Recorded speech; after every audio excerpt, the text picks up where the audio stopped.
A dor da rejeição. A rejeição é uma das maiores dores, ser rejeitado, ser excluído por um determinado grupo, ou por uma pessoa, ou por um segmento, ou onde a gente está, se sentir excluído. É uma dor terrível. Hoje o nosso devocional diário da AD Holinés, nós vamos aprender um texto sobre essa dor da rejeição, escrita por Hannah Arendt. Ela era uma judia que ela escreveu no seu diário que ela sabia o que era sentir de perto, né, e sentir na pele a dor da exclusão. Ela, como judia, sentia-se totalmente excluída na época que vivia na Alemanha, onde os irmãos conhecem a história que aproximadamente 6 milhões de judeus foram mortos lá na Alemanha pelo Hitler. A paz do Senhor, meus irmãos, hoje é dia 13 de janeiro de 2025 e nós estamos aqui com mais um pão diário da AD Holinés. Seja bem-vindo, vamos estudar a Bíblia junto até o final do ano 2025. Vai ser dias de bênção, dia de graça para nossas vidas, dia de conhecimento. O tema do devocional de hoje fala sobre a multidão. E ela diz, essa Ana, ela disse que é muito mais fácil uma pessoa que serve a Deus não negar a fé, estando ele só mesmo em perseguição, do que quando está em meio a uma grande multidão. Disse ela que muitas pessoas enfrentavam até, se possível, o imperador romano e outros imperadores como Nero e outros mais, em prol da sua fé. Mas quando há uma multidão próximo, a tendência das pessoas era negar a fé. Ou seja, um adágio hoje é bem-vindo para nós, né? É melhor só do que mal acompanhado. No livro de Romanos, capítulo de número 5, versículo do 1 ao 5, é o texto bíblico que está nessa história do relato A Multidão. E o apóstolo Paulo disse que ele também se sentia rejeitado como crente, como cristão, como apóstolo.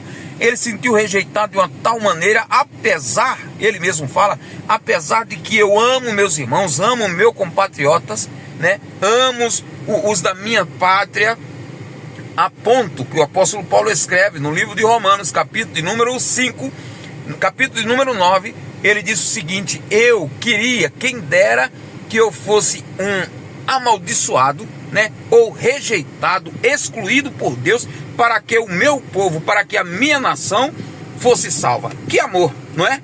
Que amor. Enquanto é excluído, mesmo assim ele ama. Que amor. Esse é o amor de Cristo que está radiado em nossos corações, que sendo ultrajado, amava. Vamos agora para Gênesis capítulo de número 31.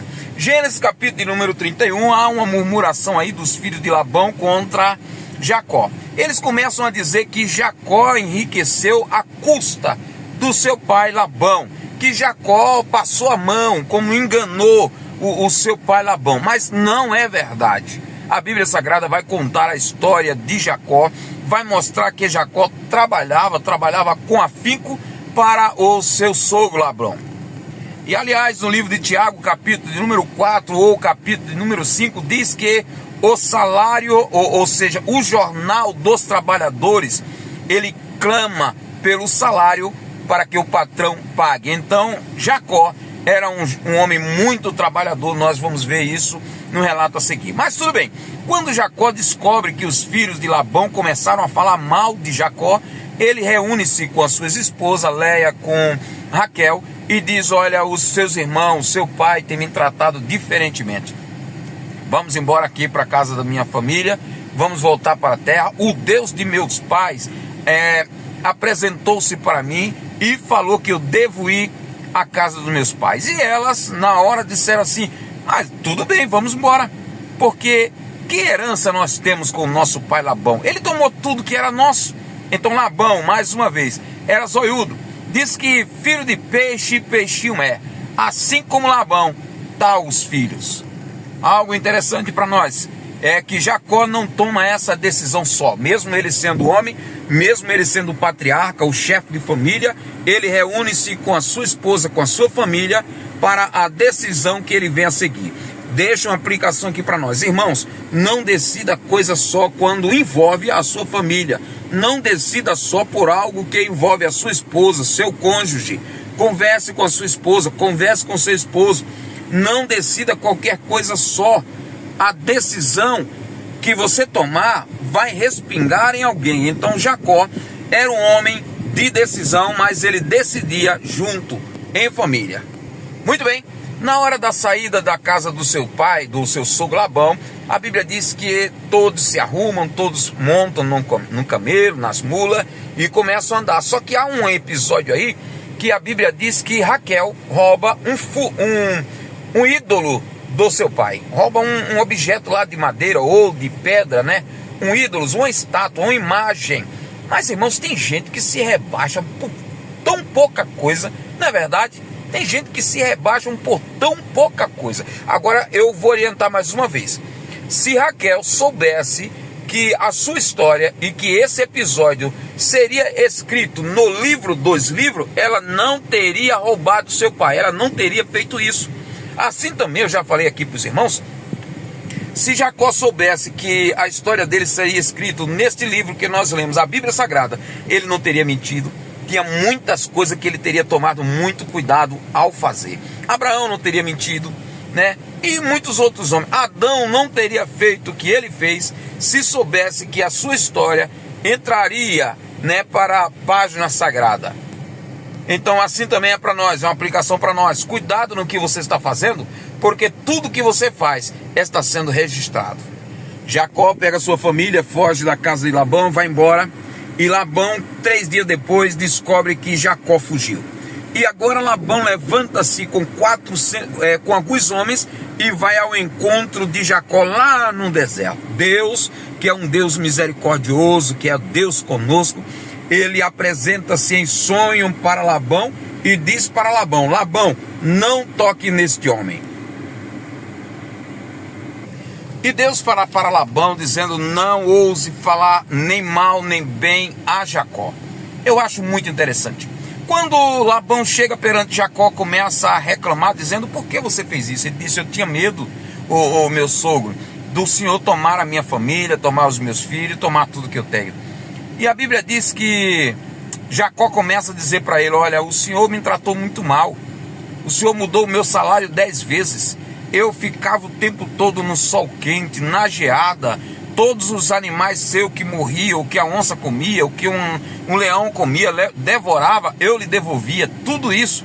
E você vai ver quanto trabalho, ou quão trabalhador era Jacó. Finalizando aí o capítulo de número 31 de Gênesis, Jacó fazendo sacrifício e uma aliança com seu sogro para um não fazer mal ao outro. Aliança sempre bom. Vamos lá para o capítulo de número 32. No capítulo de número 32 vai acontecer o encontro. A Bíblia diz que Jacó, agora vindo de encontro a Esaú, seu irmão, que ele tinha magoado, que ele tinha roubado a bênção, a primogenitura, Jacó vai de encontro a Labão, a Esaú, seu irmão. E a Bíblia diz que à noite ele começa dividindo o rebanho, divide um pouco, divide outro pouco, divide em 2 bandos e manda um presente para Esaú.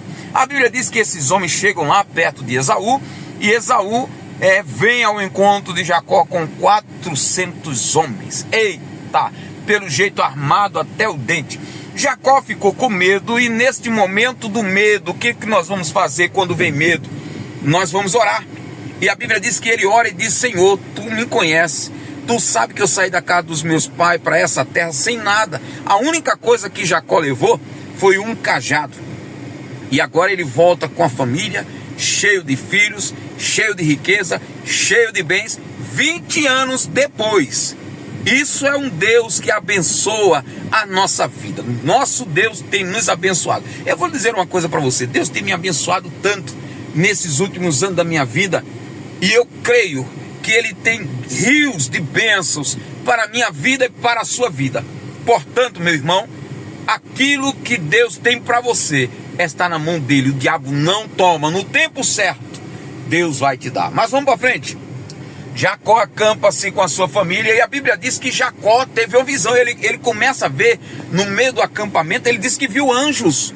Eita, glória a Deus. Ele viu anjos e ele disse: Deus está aqui. Aqui tem um acampamento de anjos. Colocou o nome naquele lugar de Manaim.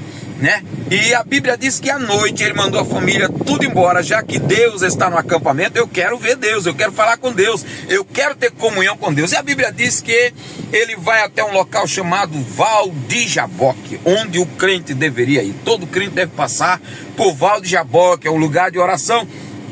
Quando chega lá, ele encontra-se com o homem agarra-se com ele e começa uma luta, começa uma briga. E o homem disse: deixa eu ir embora. Ele disse: não vou te deixar sem tu me abençoar. E o homem pergunta: qual é o teu nome? Ele disse: Jacó. Ele disse: agora você vai se chamar Israel. Israel vem de uma palavra hebraica que quer dizer Ish, homem, Ra, lutar, El, Deus. Israel, o homem que luta com Deus. Glórias a Deus. Agora, finalizando esse texto aí, vamos para Mateus capítulo número 9, versículo 18 ao final, né? A Bíblia diz aí que Jesus, ele vai na casa do chefe da sinagoga chamado Jairo, mostrando que mesmo sendo chefe de uma sinagoga, chefe de uma igreja, pastor de um local, a sua família pode adoecer, a sua família pode vir a óbito, mas nós temos um Deus que ele pode nos socorrer, mesmo morrendo. A Bíblia diz que depois da morte, Deus ainda dá vitória, porque Deus é Deus de vivo e não de morto. Depois de morto, a Bíblia diz que Jesus é a ressurreição e a vida. Saindo da casa de Lázaro, Jesus encontra aí com uma mulher com fluxo de sangue, e Jesus cura também aquela mulher, né, indo a esse caminho.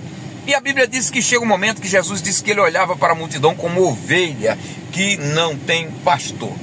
Terminando, ele disse que nós devemos orar ao Senhor da seara para que envie obreiros, para que envie ceifeiro para a sua seara. A sua oração já tem feito ao Senhor para ele mandar mais obreiro para a sua igreja, mais obreiro para o local que você está trabalhando, mais obreiro para o lugar onde você congrega? Nós precisamos orar, porque ele tem obreiro, ele tem ceifeiro para a sua seara. Deus abençoe, um grande abraço. Amanhã Jacó vai se encontrar com Esaú. Deus abençoe. Te vejo amanhã.